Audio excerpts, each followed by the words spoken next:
Hello.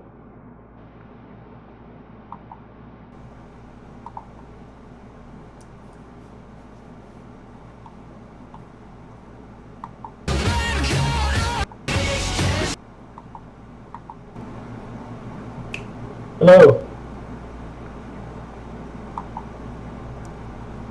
Alright, let's get this shit set up.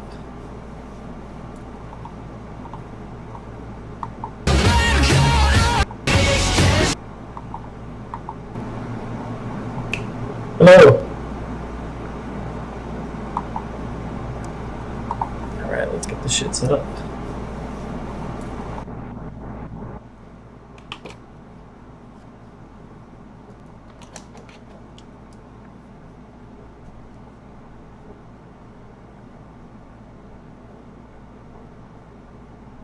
Hello. Can anybody hear me? Am I live? Is this thing working?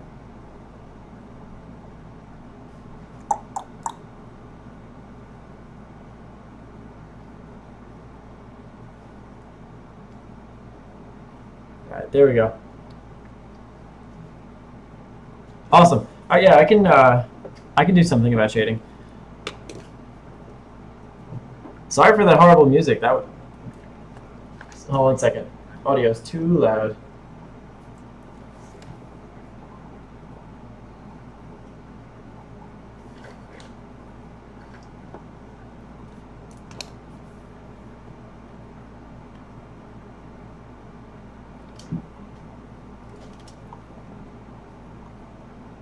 One second. This is the first time I'm doing this.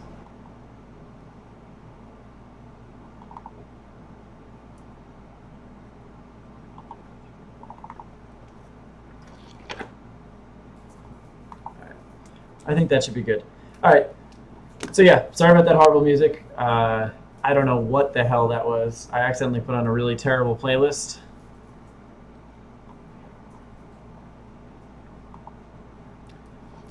So what do you want to know about shading? Like, what are you confused by? Are you more confused by how to cast a shadow, how to find a shadow, or how different materials would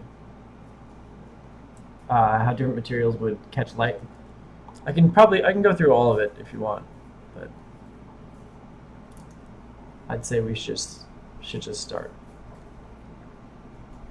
Did you by any chance happen to check out any of the perspective videos?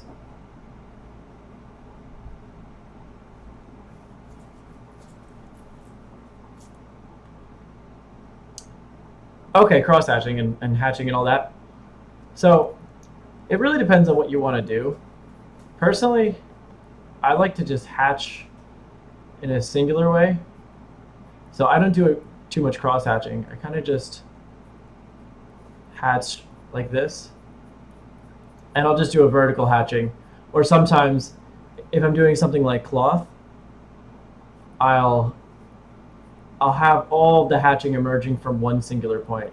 Because when you're hatching a cloth or something, all that shading is coming down to one singular point. So let's just say we have our little cloth here. We're dangling cloth over this sphere.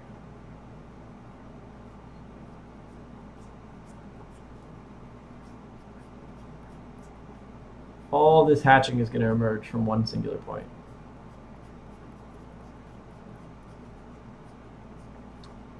Now, when it comes to figuring out the values, like where things lie on a grayscale, that takes a little more effort and depends on what the material is, you know, how much light.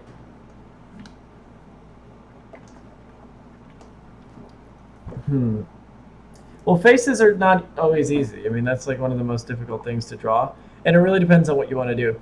Like, if you want to do a fully rendered face where all the lighting information and texturing is there, that takes a little bit more care, and we could do that. But you'll notice a lot of times when I draw a face, it's going to be more of like a Kim Jong-gi style, where it's like there's really not a lot of information on it except for just like I'll hit like the eyebrows just to get my perspective. I'll get the silhouette of the face.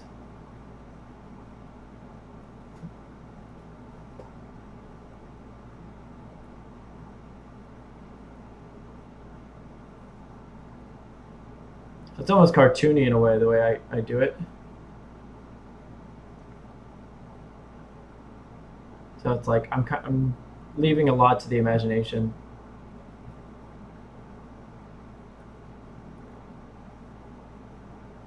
I hit like the darkest points.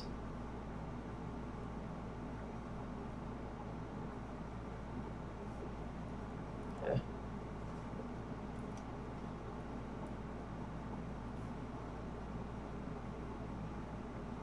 Sorry, this face kind of sucks, but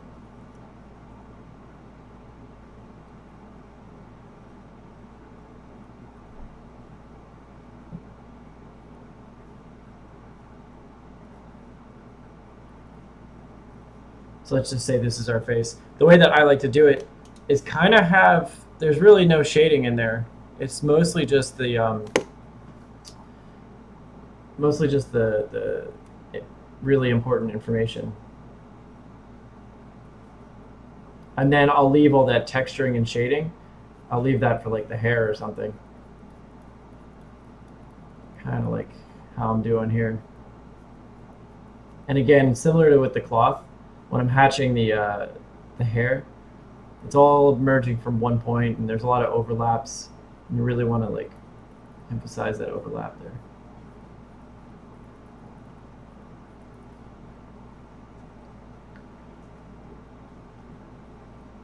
But if you're talking about the planes of the faces, you know, I can go into that a little bit. And I'll go into that more if I do it. We'll do a full rendering of a face. I don't know what's going on with this face.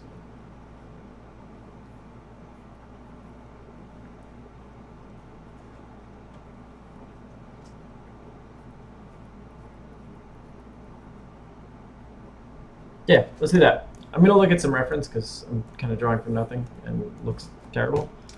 So I'm going to look at somebody's face, and then what I'm going to do, I'll try to break it down, everything that I'm doing as I'm looking at it.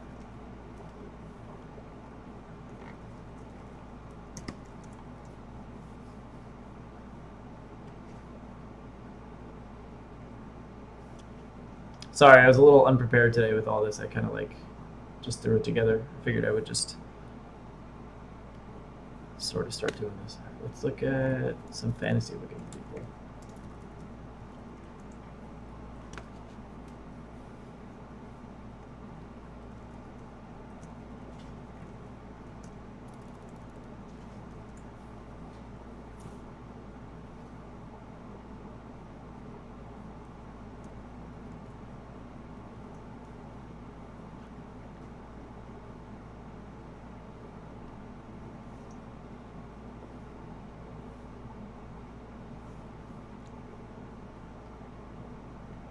I'm looking at some Game of Thrones characters because I just watched the other day's episode and it was awesome.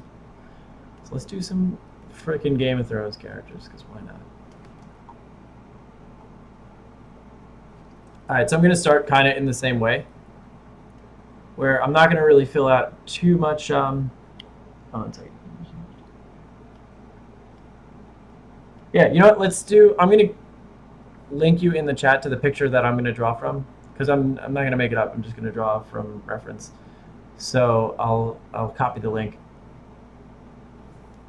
and then you can just kind of follow along with me. Now, when you're talking about doing the whatchamacallit, the planes of the face, you're essentially talking about breaking it down into your perspective and this sort of thing.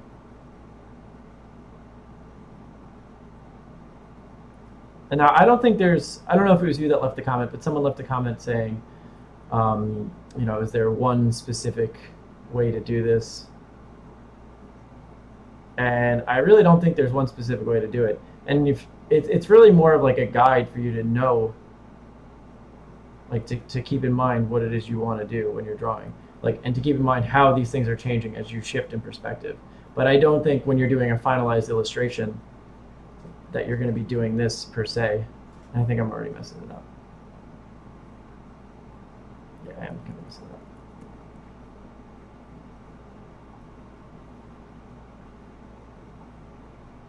I forget how they do it in one of the books, in the Michael Hampton book. But these are just like reminders of how things are supposed to be. You know, when you look at someone like Evan Amundsen and their final illustrations, their face might be something like 3 lines. It's nothing, you know.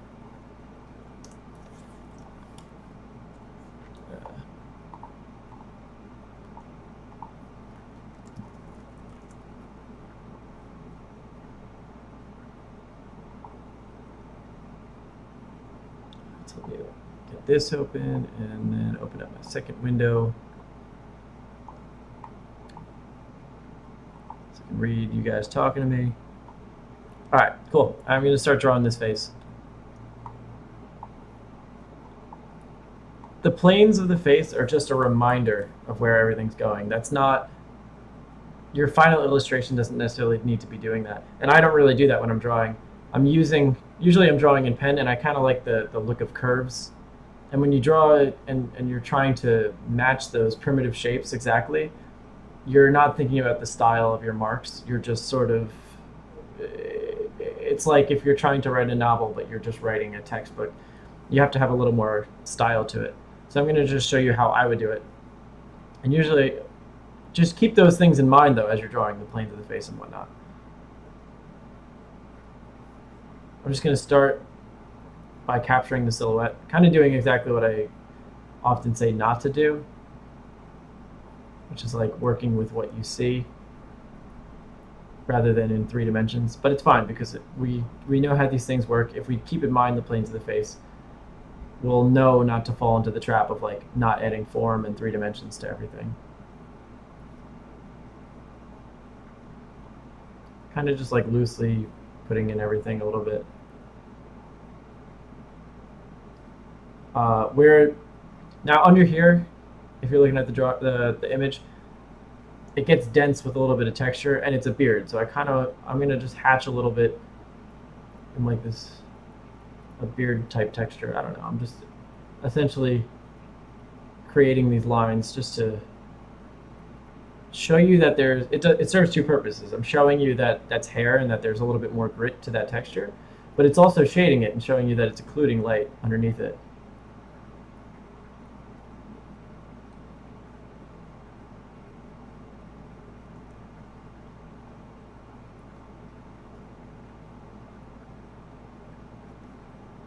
You know, and once you know your anatomy and everything, you'll start to become a little more comfortable with all this. And you can start to make it up a little more, but you still always have to go back to reference and look these things up. You know, I'm going to do a couple of videos on anatomy so that way you know what each thing is. I really love doing anatomy. I think it's super cool. So much stuff to talk about. I had the fortunate opportunity of studying it from an actual cadaver, so that was really cool. Oops.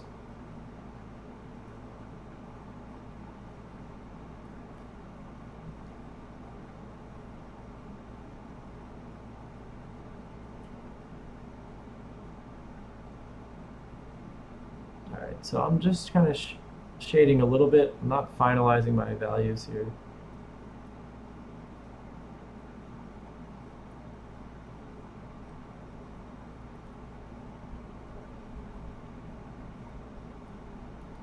Crazy about the cadaver thing?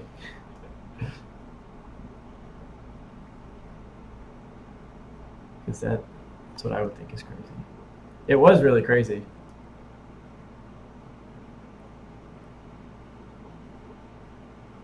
I kind of fucked up here a little bit, sorry. Also, excuse my language. I have a really,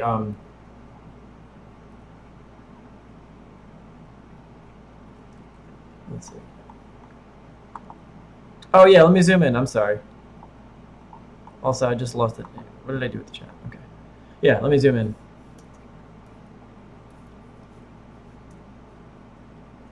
I actually kind of messed up. Normally, like if you're drawing in pen, I would just start over, but I'm drawing on digital, so I'm not going to start over.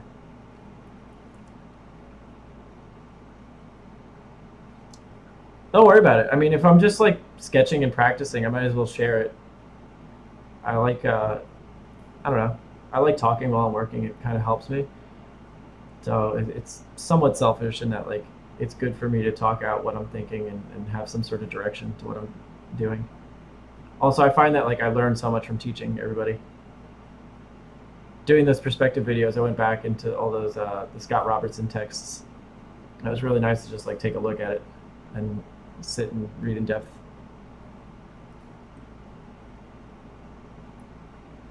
Plus, I'm trying to get my name out there a little bit, so it's not like you know.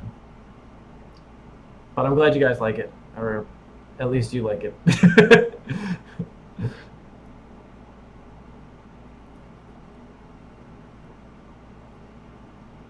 So, like, with the planes of the face, again, let me just finish doing what I'm doing, but I'll show you. We're keeping in mind the perspective as we're drawing it. Like,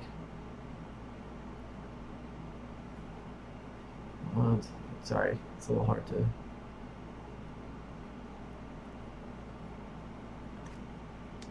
So now, I'm going to start shading under his eyes. You can see that it's darker there under the skin. So there's really like an infinite number of ways you can shade it. It's not like there's no one set way of doing it. Sometimes I'll like to have all my hatching converge at one point, like I was showing you earlier, where I'm doing this. That's one way of hatching. Sometimes I'll just do like this, and then do my lines even closer, and do them even closer, and then you can just spread it out like this, and you get a nice little gradient. It really depends on what you're doing. I think when I find that I'm doing eyes, I find, and I'm doing a lot of detail in them, I find that hatching it, doing it the first way where I have the lines all converging, turns out a lot nicer. Give it looks like he's got mascara on.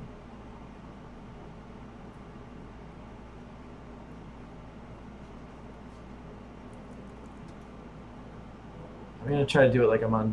Am I doing? Oh, I'm using the wrong thing. That's why.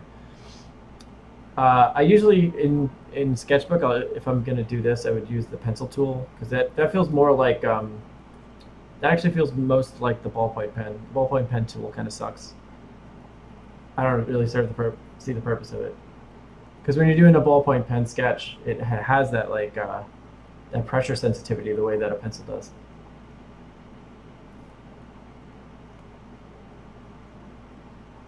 So I'm going to the pencil right now, the pencil tool in Sketchbook Pro. Also, if I'm going to do a lot of shading, and I'm not just going to have like a nice clean line drawing, I wouldn't use one of these Faber-Castell pens. I'm holding it up to the thing. I'd use the regular ballpoint pen for that. Because when you're using the Faber-Castell pens, or any like really thick ink that just has one stroke, you can't get any pressure sensitivity, so it's a lot harder to get values.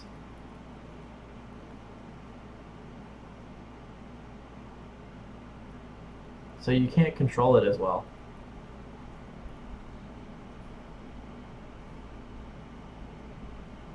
Okay, so as far as that's what I was trying to explain a little bit before. As far as the planes of the face go, like when you're doing the planes of the face, they're just there to kind of guide you in your way. And I'll show you on another layer here. I'll sort of show you what's going on.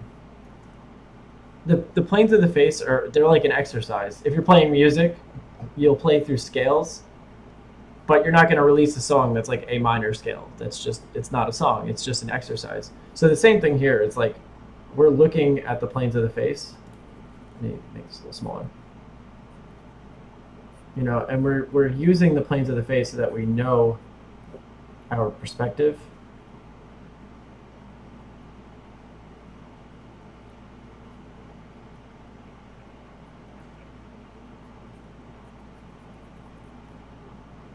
It should be kind of back like this, sorry.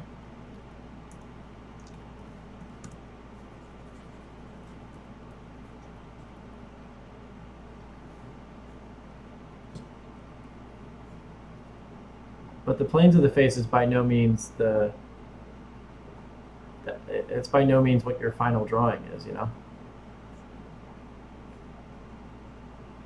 I mean, I think you can sort of do that, like use the planes of the face if you're doing a pencil sketch, and you can kind of like blend it in afterwards. But I don't like to do that because that's not the way I draw.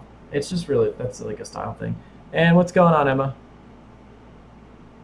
Yeah, just look at the planes of the face. It really helps you break down things into perspective. But I don't know if you look at like the illustrators that I like to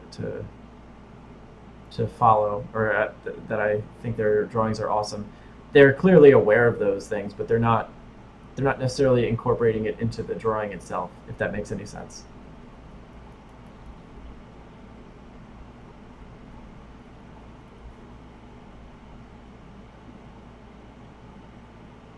You'll get more comfortable with it as you do it. It's the same thing with like the direct drawing with Kim Jung Gi and whatnot. It's like, how's it going? What you want to do is like you want to have these things in your mind and in the back of your head, but as you get more comfortable with them, you want to try to not include them on the paper. Just have them in the back of your head.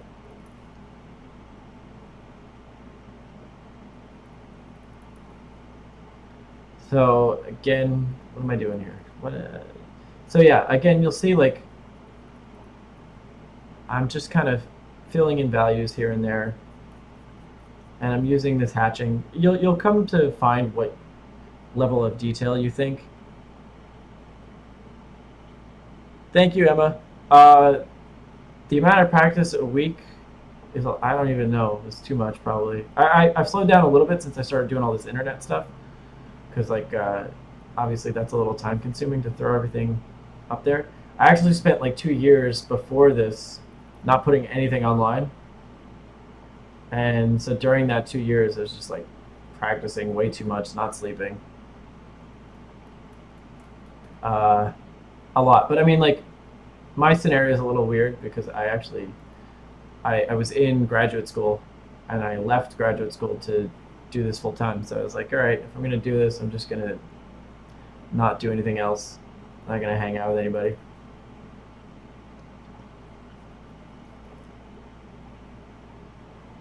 Oh yeah, the Loomis things are sick.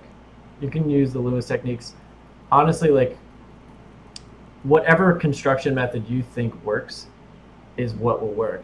It's a matter of then like figuring out. For me, at least, the way I think about it is a matter of knowing the constructions, and then like now once you're aware of that, how can I put my own spin on it? How can I like make it an illustration? For me, I'm always putting everything in terms of music, like because that's just what I started with. But to me, it's like Loomis and all that. That's those are your scales. You know, those are your exercises. Those are your things to understand how this works. But again, like I wouldn't put out a song or wouldn't release a song if it was just like a C major scale or something, because nobody would want to hear it. And granted, like I'm still pretty new with art. Like it's not my, I don't know. Sometimes I feel like, you know, I probably shouldn't be like giving advice or whatever. I think that's a natural feeling. But I don't know. But you know, do what you guys think works. Just take my words with a grain of salt.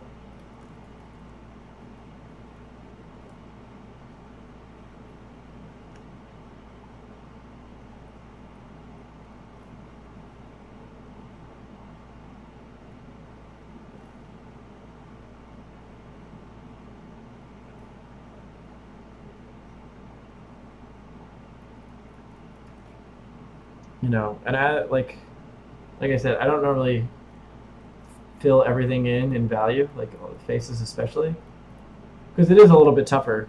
Like for me, I'll just try to I'll fill in the faces with just a little bit of detail, and then put a lot of texture information into everything else. No, yeah, I'll check out your Instagram. Don't worry about it. If you can, I think you can message me directly on YouTube here, or you can send it to me on Instagram if you're following me. You can send me a direct message. I'll check it out. I'm always willing to sit and talk about art and stuff.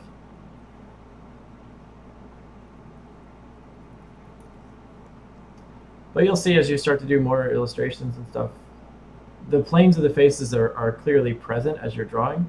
Oh, and now my Wacom tablet exploded. Stop it. Yeah, there we go. Yeah, the planes of the faces are present. I'm just not drawing them in necessarily, if that makes sense.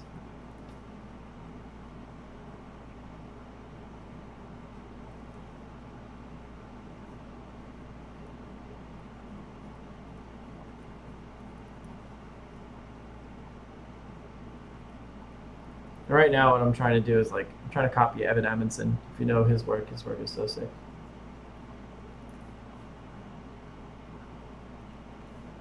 And do that too. Look at artists that you like, see the way that they do things, and really try to understand what it is that they're doing.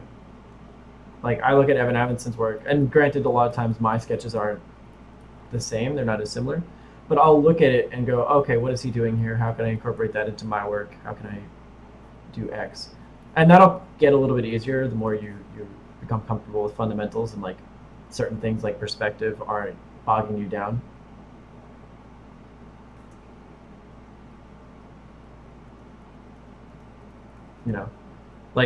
I'd imagine when you first start with the planes of the face and whatnot, the thing that's most confusing is the perspective and how that works.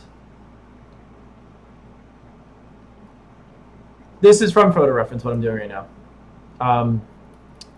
Don't worry, I'm not making this up. I can make something up if you want to see that. I just figured it'd be easier to do photo reference while I was talking to you guys. I just meant the way that I'm sketching it is kind of like Evan Amundsen. I'm not copying his sketch per se. I meant the style in which I'm sketching is very Evan Amundsen, or at least I'm trying to be like him.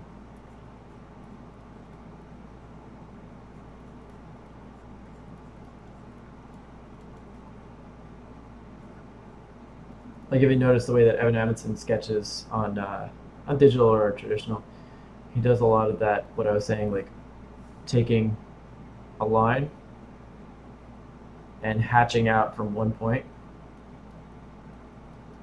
And then you create that depth by hatching back to that one point. And you see how I have that gradient going from dark to light, back to dark. And it gives a very nice hair texture to do it that way.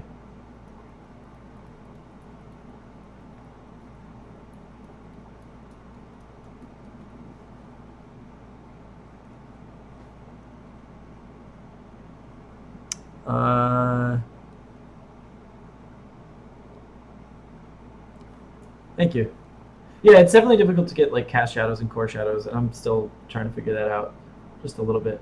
But one thing I've started doing more and more is adding these really nice heavy shadows. It really it just sells the depth. Hey, Sniper BG, is that your name? I can't read it. My second monitor is terrible. But we're glad you're here regardless. Thank you.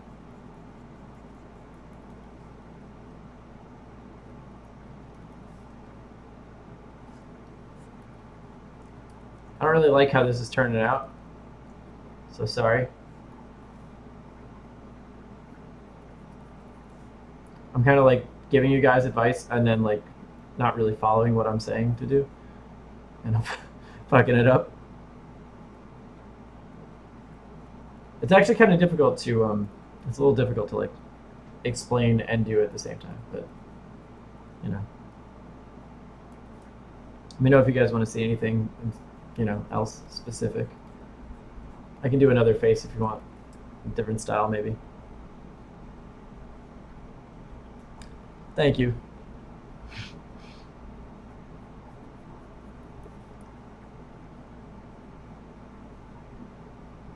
Thank you. Yeah, you know what it's like, and when I say something, so I always feel bad because I used to watch these. I don't know if you guys know Psychra, who's a super sick teacher and whatnot. And he would always say like, "Oh, when I do this drawing, he's like, oh, this sucks, this sucks."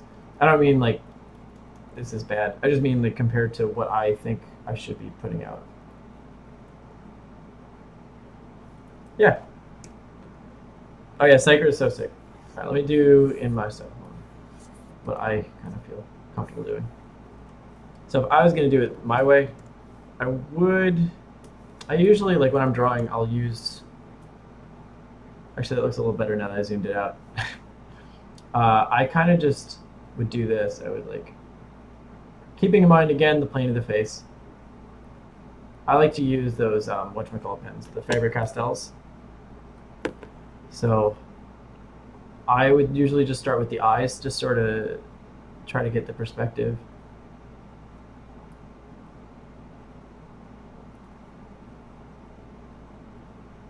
I try to limit it to the most important information. So like the wrinkles, the hair, the eyebrows, whatnot.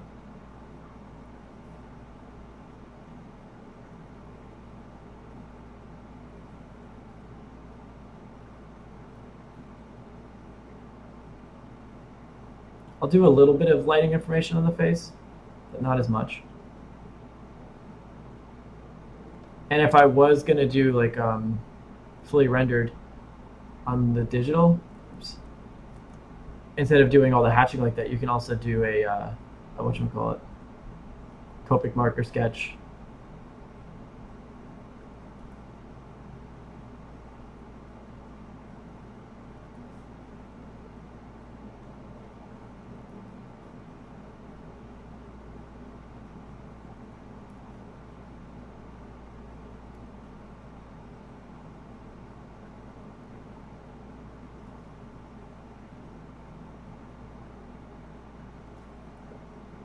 You can already see like when I do it, I add a little less information already.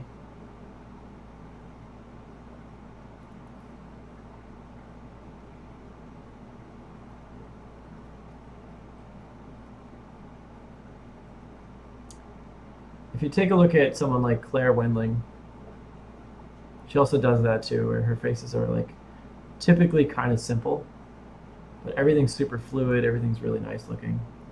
I think Peter Hahn does that too, like just kind of simplified faces, not too much detail going on. Definitely Kim Jung-gi also. I mean, obviously there's some, he does plenty of sketches where he like fully details faces and whatnot. I think I fucked that up. But I don't know. I've always liked the look of that like very lightly detailed face.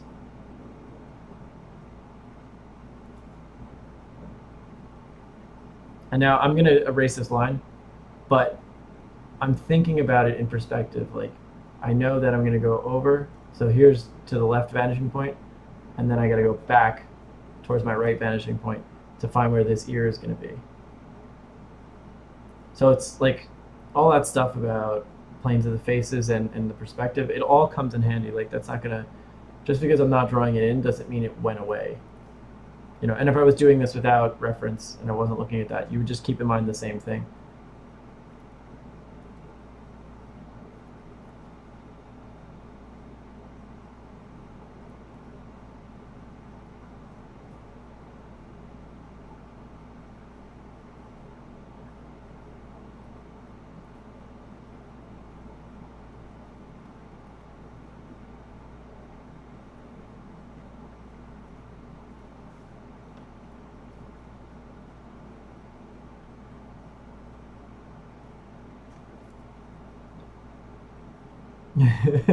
What's the cheat? Not putting in any of the detail in the face?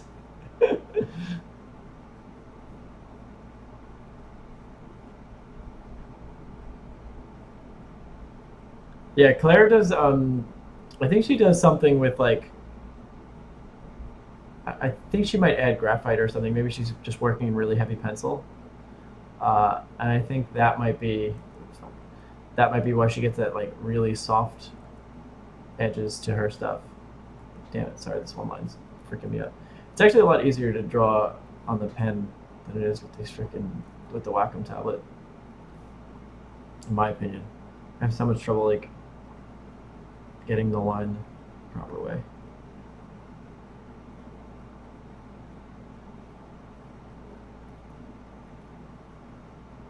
Yeah, and you know what?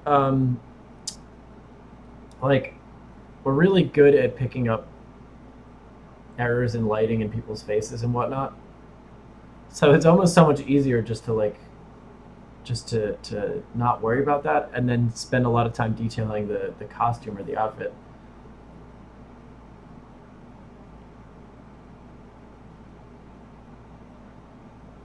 Oh yeah, that's really weird.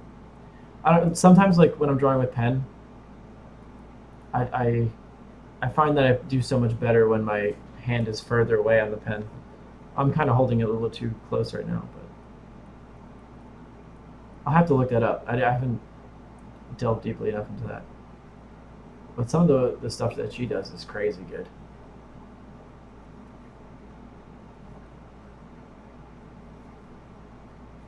Yeah, that looks like crap. Um, and again, I got to get better at. I need to get better at drawing without reference, and I do that every morning. Like I sketch without reference.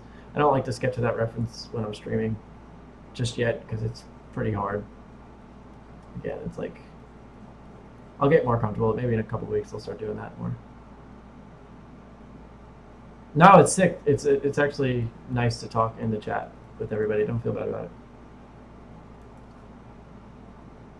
That's the whole point. That's like what's good about it. If I didn't want to hear you guys talk, I wouldn't be on the chat. So.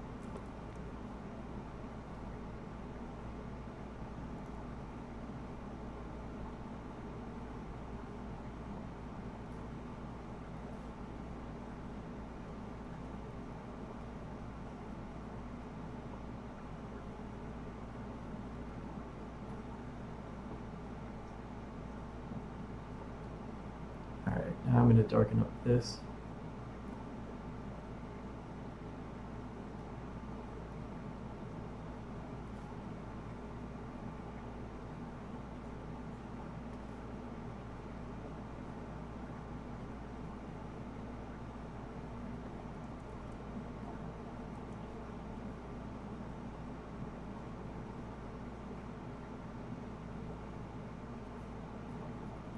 Yeah, what's cool about pen though, I feel like compared to other mediums, it has a lot more tact to it. Like you can really, like when you're filling in textures and whatnot, I feel like it's grittier than a lot of other mediums.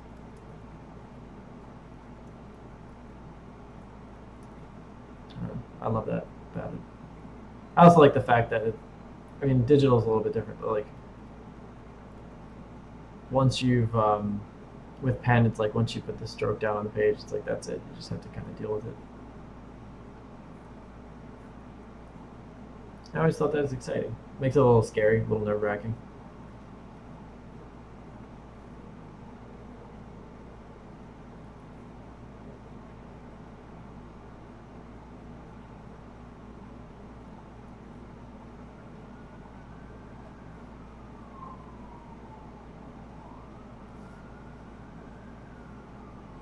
You can do it where, like, if I'm doing design work, I don't usually sketch the same way that I would sketch like this. Because if I'm doing design stuff,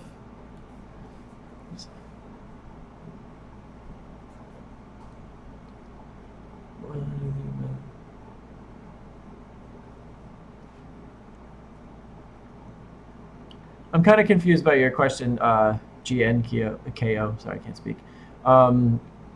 What do you mean, like, what theory someone should know and apply to draw at the standard digital illustrator level?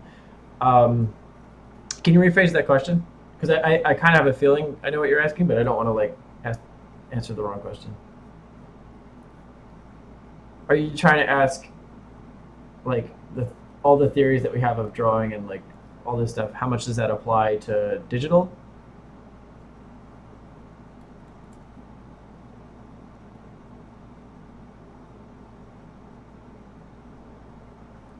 Yeah, I mean, if I'm gonna do digital work, I actually like, I don't know, I just like to embrace digital things if you're gonna do it, and I'll do like photo bashing. I'll do all the painting, all that like 3D modeling and whatnot. Yeah, I mean, so GNKO, I think like I think if you're doing what I'm doing right now, which is essentially just drawing with a digital canvas, it all applies very much so. I think in the concept art world, which is kind of like what I want to get more into. I started this whole thing out with the desire to do concept art. Um, in concept art, a lot of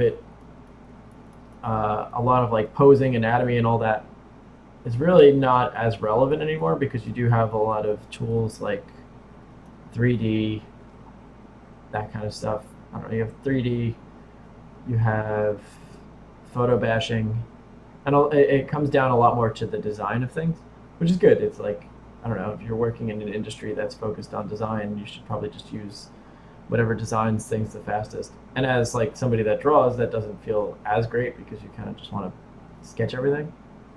But if you're working on a movie or whatever you're working on, they're gonna they're gonna want to do what makes them the money the fastest or gets the project done the fastest. And also, I feel like if you watch the design tutorials that I have on here, a lot of the techniques are not what I'm doing now. They're pretty different. The way I do it still uses some drawing technique, and if you look at like Trenkanuga, it's still very drawing, like very heavy on the drawing aspect of it. But even he still uses some photos every once in a while and all that stuff. I don't think it's bad. I don't think there's anything wrong with it. For my own ego, though, I don't like to not know the fundamentals. I don't know. I think there's some very amazing artists that probably don't know how to sketch super well. It's just a different style of drawing or a different style of thing. Like there's some people that just do 3D modeling really well and they're awesome. They make great stuff. And they should probably just keep doing doing that because people like their stuff. Uh, I don't think everybody needs to be like a Kim Jong-gi artist if you're going to do concept art. But, you know, it's whatever. It's to each his own. You can like, if you're good enough at something, you can find success in it. I think I'm liking what I'm doing now with all this teaching stuff. I think there's like a really healthy community around it and seems to be going pretty well. And it affords me some time to like actually sit and just sketch and whatnot. Uh, but that doesn't mean I'm not like on my own time learning. I'm still learning photo bashing. I'm still learning 3D. I'm doing all those things. This is just a way to like to share my, I don't know, the fundamental part of it. Let me go down. Oh, ginkgo. Okay, that's what I was thinking.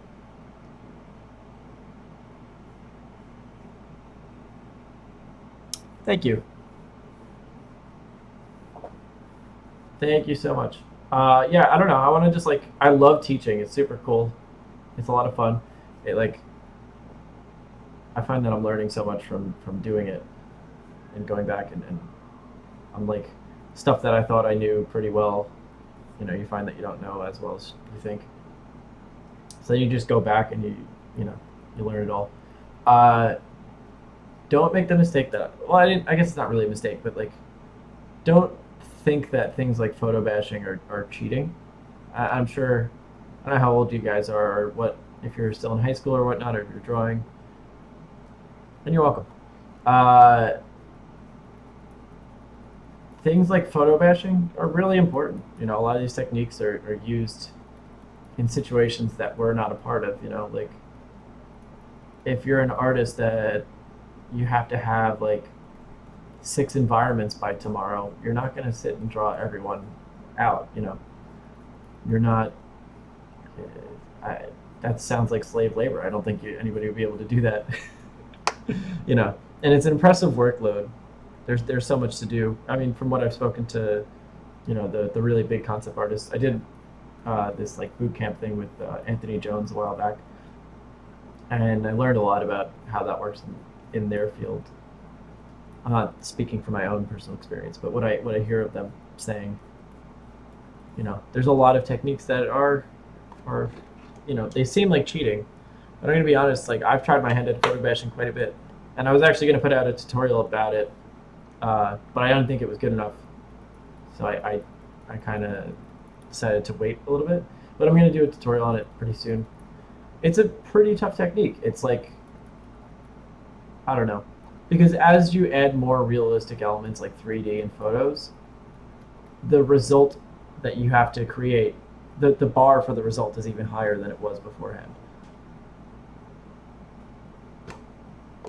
Thanks, Ginkgo. Take care.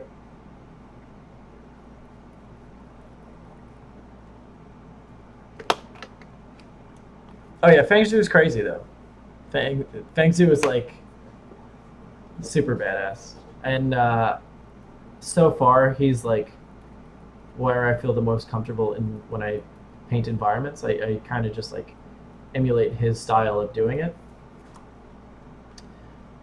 But what was I gonna say? But there's constantly new techniques coming out.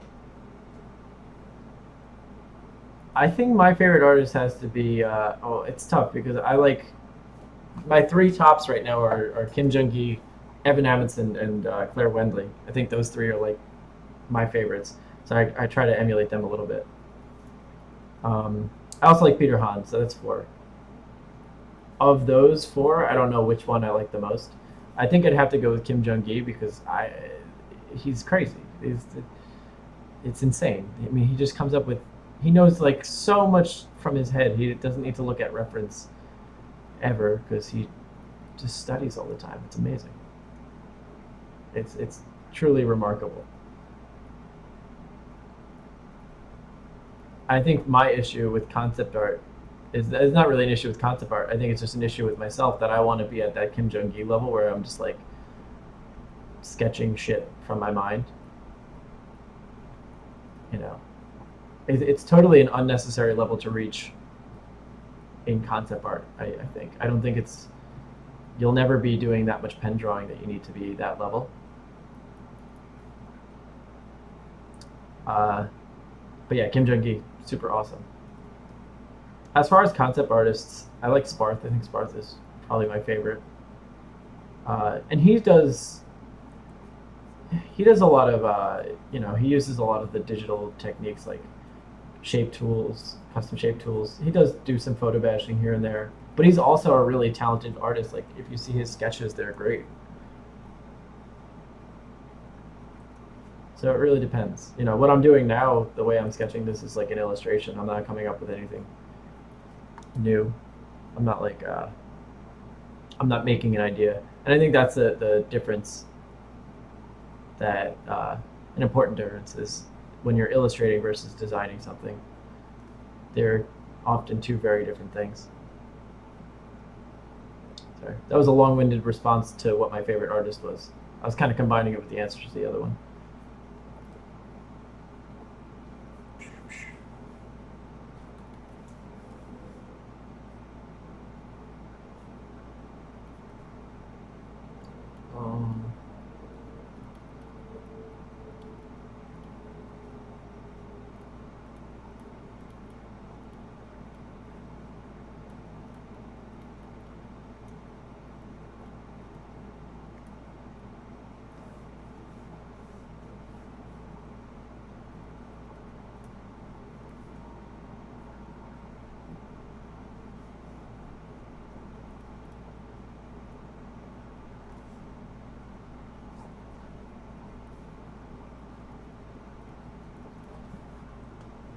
All right, let's try to. I'm going to add another layer.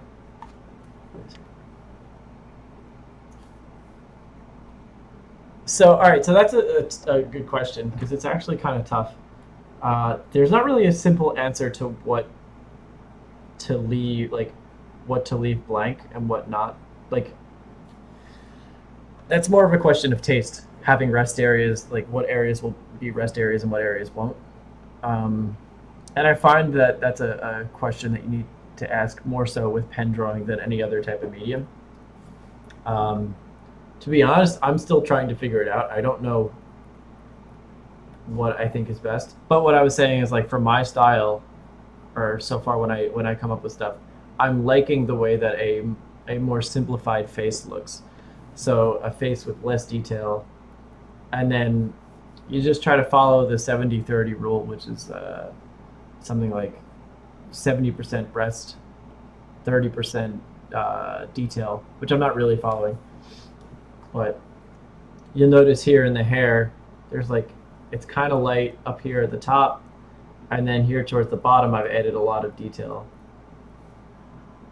And then I kind of didn't follow that rule at all around here, around the neck. I don't really have an answer for that other than to experiment, unfortunately.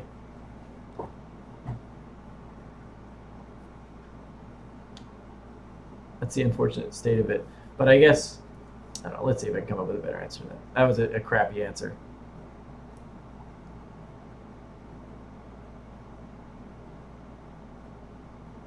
Let me look him up, Vito, because I know the name, but I don't know if I recognize his work in my mind. It's Vito.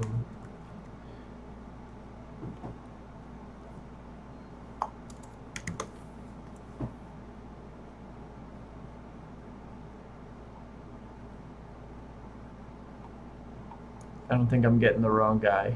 I mean, the right guy. Sorry. I can't speak.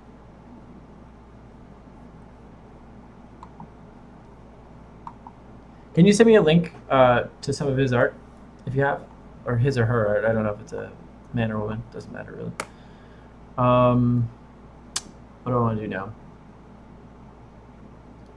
So, all right. A better answer to your question about where details should be. A thing to keep in mind, and I'm always going to reference Scott Robertson because he's always got the answers and all of his stuff. It's always there. Is that if say we have a sphere and the light's shining on it here this way, so we have it in shadow.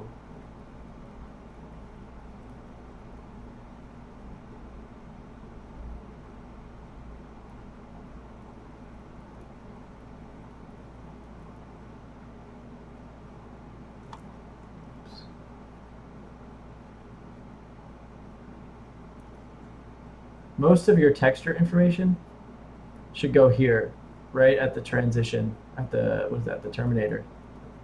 Not Arnold Schwarzenegger, but the Terminator.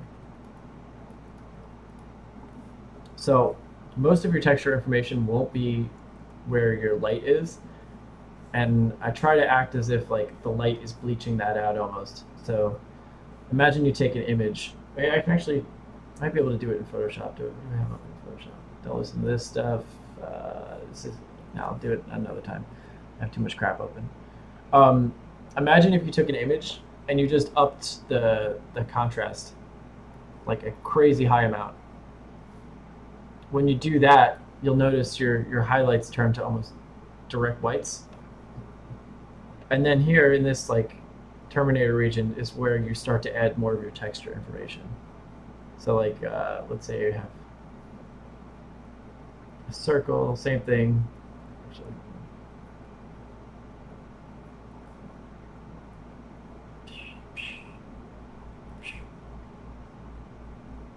Let's just say this is hair, I guess, this circle.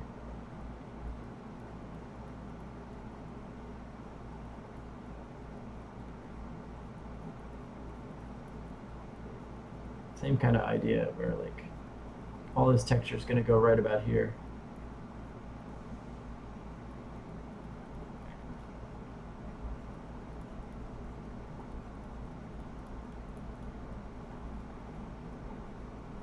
Anyway, you'll figure it out. I think it's also a very subjective thing. I get a lot of that from other artists that I look at and that I study.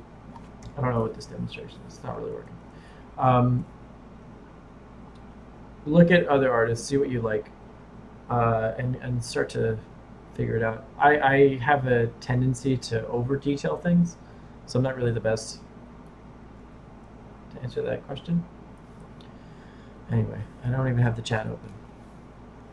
How the frick am I supposed to answer questions? Check out Jared Muralt. All right, I'll check that. Oh yeah, awesome. Yeah, DMs are perfect. I will take a look at all those people. What else? What are we gonna do? What do you guys want to see? Oh, I know what I wanted to do really quick, and then I'll go to whatever you guys want to see. I don't think I'm gonna do a great job of this. Where's my Copics? How do I do?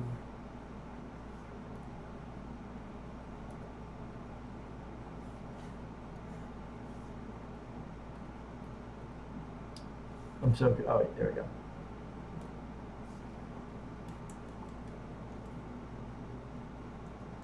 I guess I can draw whatever I want. But that's no help. No, okay, it's fine. You can also go over everything with Copics. I'm not the greatest with Copics, and that takes a little bit more an understanding of values. Actually, the worst with values out of anything in my art training.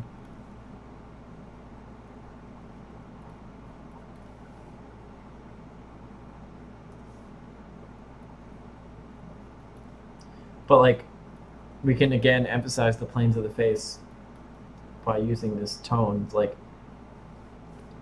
the up here on the cheekbones, this plane is facing up, and let's say I have the light coming kind of straight down.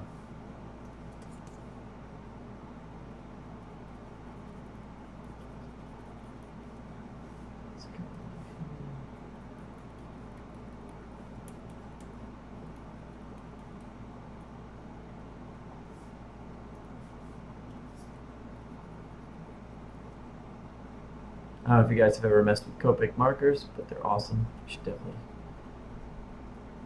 get a set. If you feel like investing your life savings into some markers. Or you can just do them on here on Sketchbook Pro and save yourself all the money.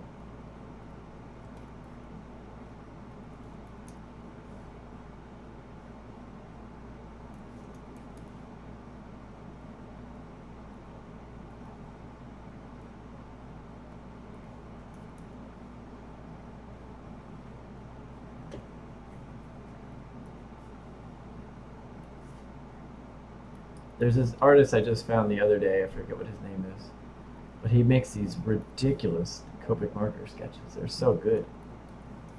They're awesome. I'll find out who he is and I'll share it next time we do one of these. Yep, I'm just going to block all this out into 0.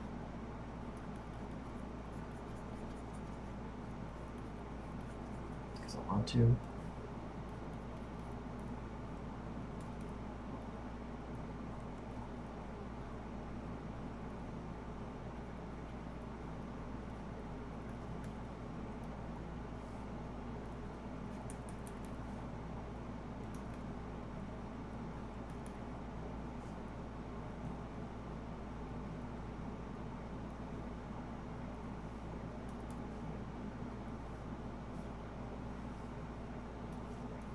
I might actually know that guy that you were talking about. I don't know if he said Vito or Victor. I don't know. Maybe it's who I'm talking about. There's somebody on Instagram that was just like kind of blowing up last week, and I was amazed by his work. It was so sick.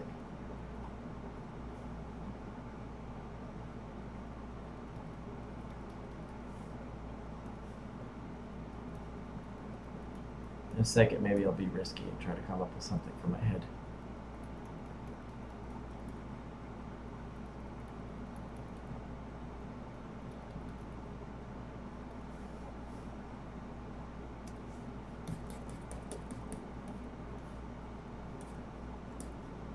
One thing I don't like about Sketchbook Pro versus Photoshop is the way that they do the pen stuff. Like if you want to change the size of your brush or the opacity, I have hotkeys for that I made in Photoshop that are awesome. And I don't like that on Sketchbook Pro. I don't have that. I don't know if there's a way to set up the hotkey or not. And if you guys are DMing me, my phone is vibrating, so thank you for sending that over. I think that's what that was. Also, here I'm just making a gradient, going back and forth with the eraser tool. I don't know if, it's probably, I don't know. I feel like using the actual Copic markers, it's a little bit easier to get a gradient. But again, that's the theme of everything. It's like the digital tool is always a little bit more difficult.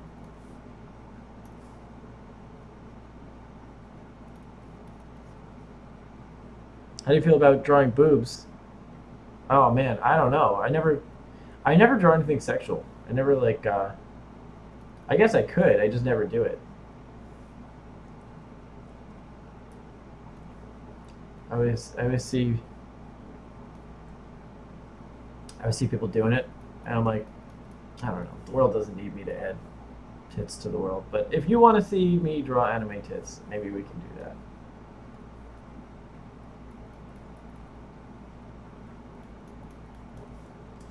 Oops, too close.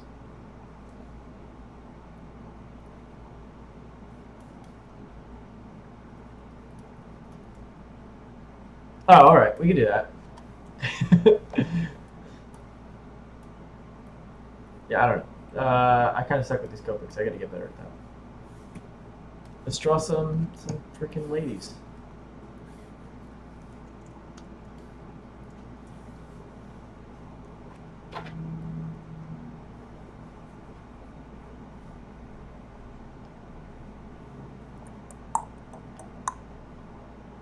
I'm gonna do one more sketch, and then I'm probably gonna head out because I need some coffee.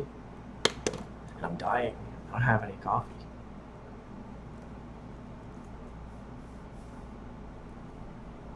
Alright. I'll try to just make it up. I'm not great at making stuff up off the top of my head. But if I use, I'll sketch it out like I was using a ballpoint pen, as opposed to, whatchamacallit, as opposed to the fine liner. Are you going to send me some coffee? Can you email it to me? I would love that.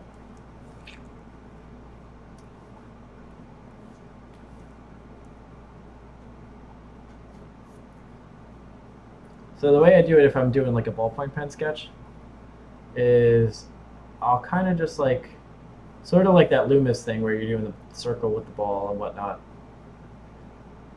But in this case, I'm just really lightly ghosting it in. In fact, too lightly because I'm there. Okay. And I'm gonna try to make it up for my head because I feel like I'm cheating, not making things up. I have these like default views I go to. I don't know why I go to like. I kind of want to change it. I always go to this like over the top, someone looking over my shoulder view. It's really weird. Probably playing too much Diablo growing up.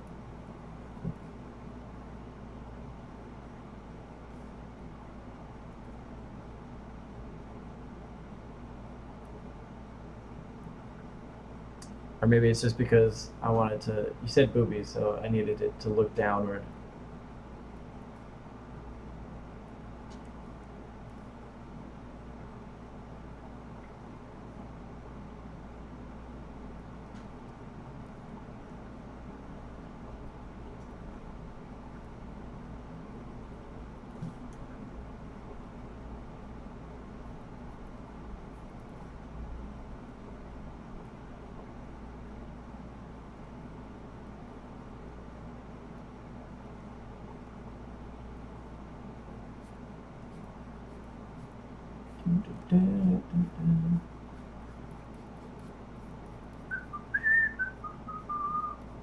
Drawing some people with a giant forehead.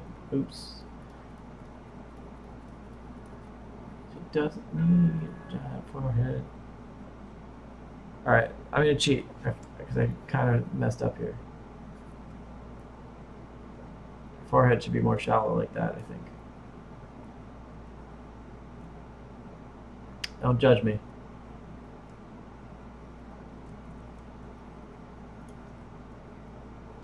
This turned from what would have been a pen sketch to now it's a pencil sketch.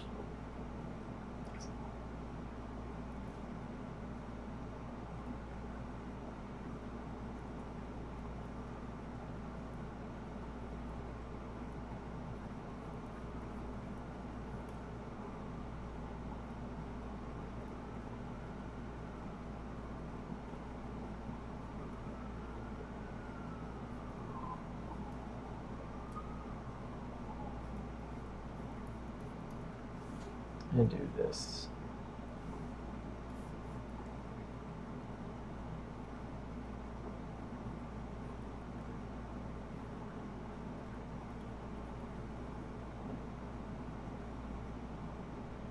Emma, I'm still waiting for that coffee. It has not gotten here yet. I don't know what you were talking about.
Ah, that's true. Damn mailman, always stealing stuff.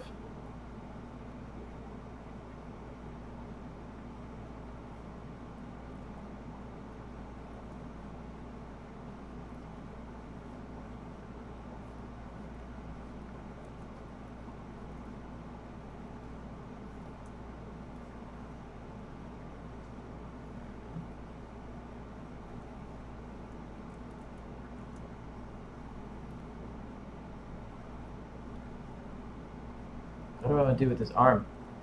Dang it. Oh, I know.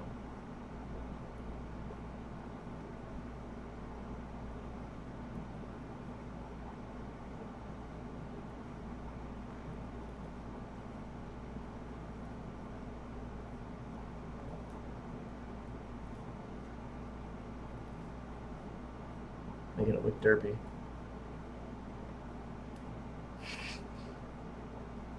What am I cutting in half? The arm I'm cutting in half? Oh no.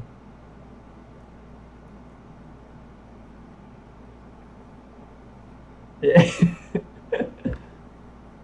Yeah, there we go. Sorry, all the chat is like a little delayed, so it makes my talking make no sense. Yeah, I don't know why drawing the hand first helped me out.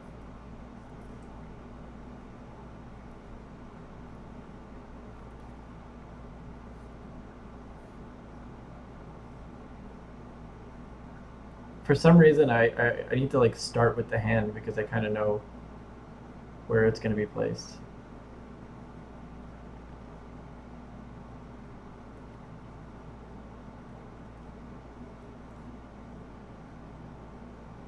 I don't know what the hell kind of pose this is, but whatevs.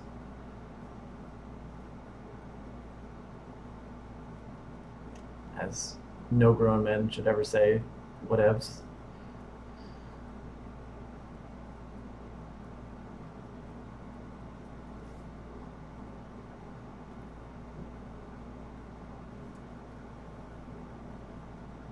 Yeah, no, you're right. It definitely like helps me orient it. I messed up a little bit, but it still like helps me have a point of connection, so I know where the arm is supposed to go to. It also like kind of tells me how the arm is going to be twisted a little bit.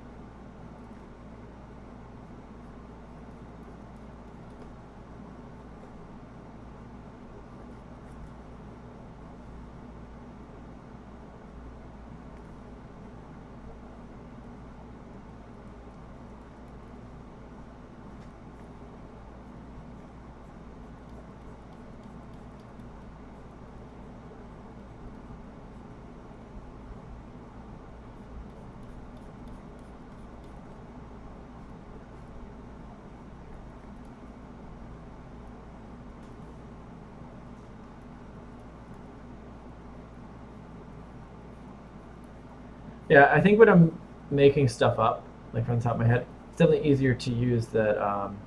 Her arm, I think, might be broken. I don't think you can do that. I don't know. Whatever.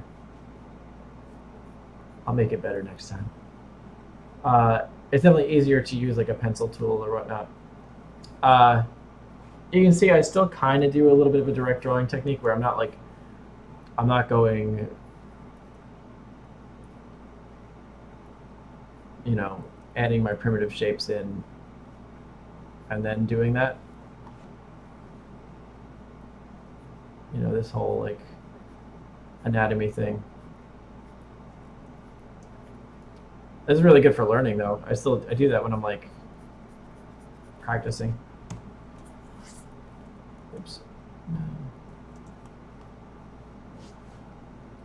But we'll break it down after actually we'll we'll add another layer and see how off if my perspective is super off.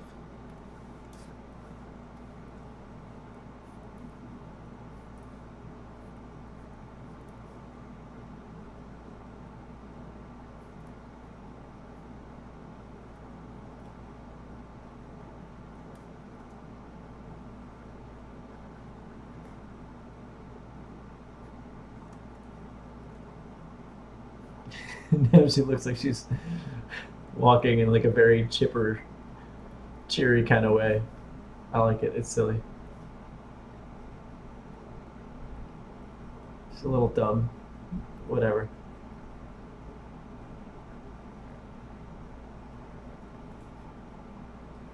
That was totally terrible. Who am I faking with that one? Let's make her have some sneakers. As opposed to just shoe shapes. So you need dope sneakers.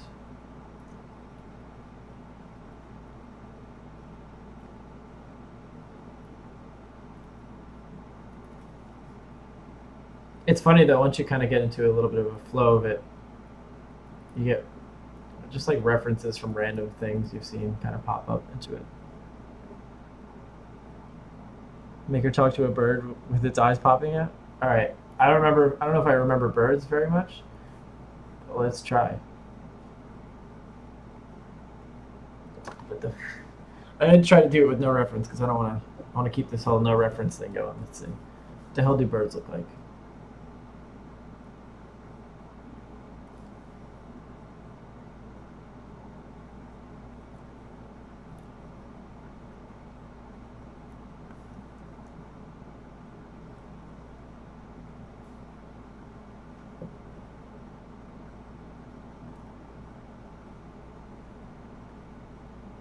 Thanks, man. Let's see. Bird's got its eyes popping out.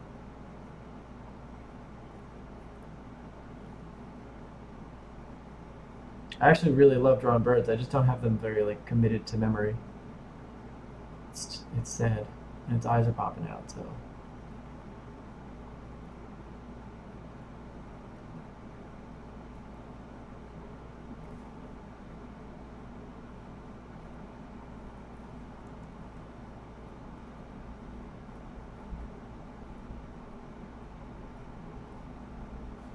I'm pretty sure, similar to people, their back muscles kind of have that similar lats shape that we do. Like the way our spine kind of curves in at the back and forms two furrows. I think they have a similar thing. I don't know. We'll find out.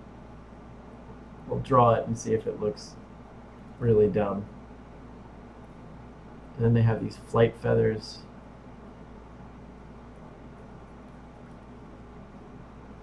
I think they have one extended feather. Let's see.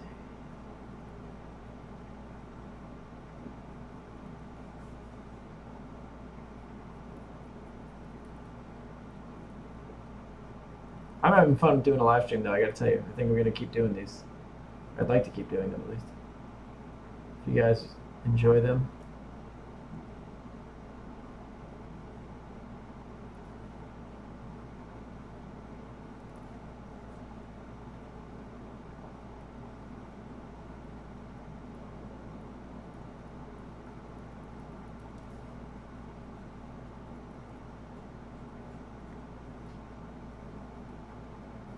Thanks. I'm trying to make the eyes pop out.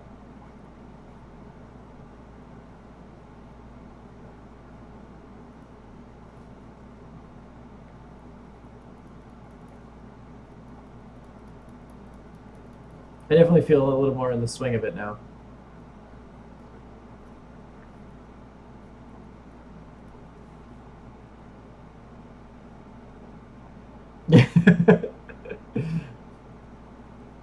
I'm now Emily's art slave. That's okay. I think, you know what, it's funny, like one of the hardest things I have is like just deciding what it is I'm gonna draw. And thank you. So I honestly just love hearing like any suggestions. It just makes me want to draw it. Because otherwise I'll just sit and dilly dally and try to figure out what I'm gonna draw.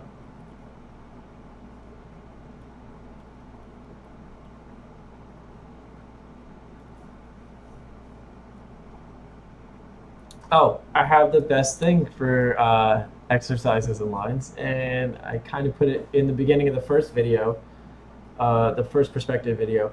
But there's all like those straight line exercises, and I can go into that. But watch the video first of all, because that makes me happy. Second, in the beginning of Scott Robertson's How to Draw, he's got all the really good line control exercises. The foundation group, the foundation Patreon, if you go over to them, that's John Park, another one of my favorite artists, by the way. John Park and his brother and a couple other people, they have a group where they discuss perspective and fundamentals and all that stuff. And they have some really good videos on exercises and stuff and practice and whatnot. Yeah, definitely watch their stuff though. It's good.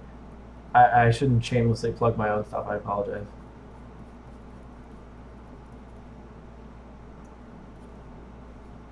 But yeah, a lot of what I'm doing comes from Scott Robertson, and a lot of what I'm doing also comes from the foundation group. They definitely helped me. I actually got to meet Dan Park, not John Park. I was in California during that thing that I was doing with the concept artists for with Anthony Jones, the boot camp there. Destroying your pen nibs? Do you mean your Wacom pen nibs, or do you mean like just regular pens?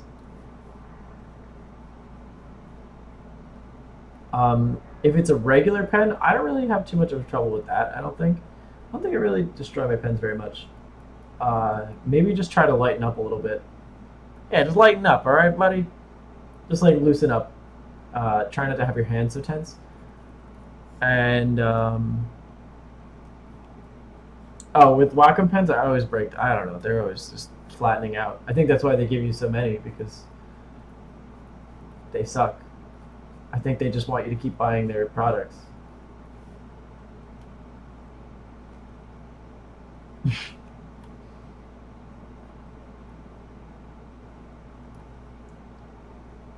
Yeah, that's a good idea. Pressure sensitivity. I actually don't edit. I should edit them more, the pressure sensitivity settings.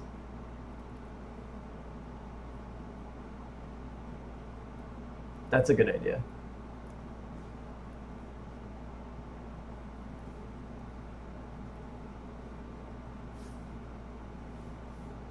And we should add like something to show that this is tall. Let's add like a little.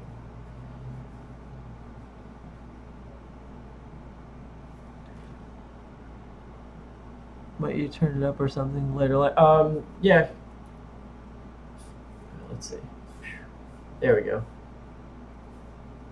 So now I'm gonna add just like a little 3-point, because that makes everything feel super tall. And let's just say this is like some light post or some shit.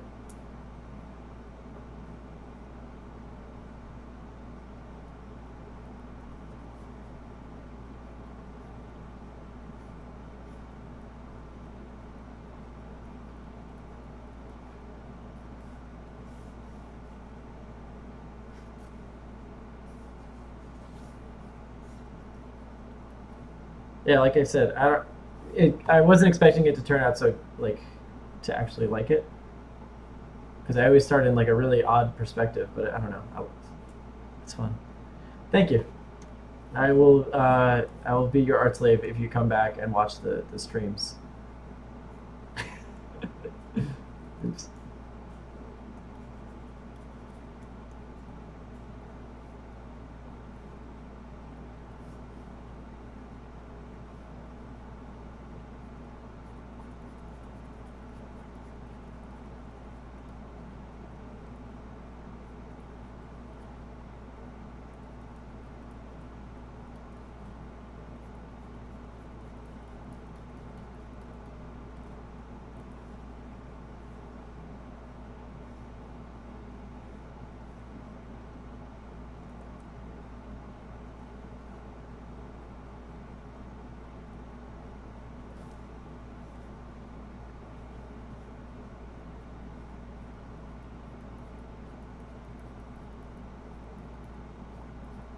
Boom.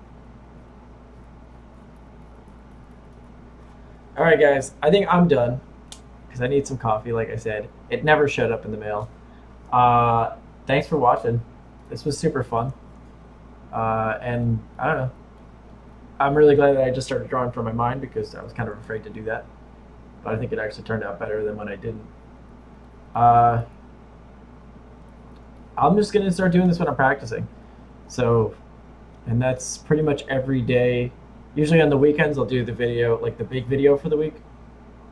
So, but throughout the week I'll be practicing. So I'll try to set some sort of schedule that way we can meet up again and keep doing this.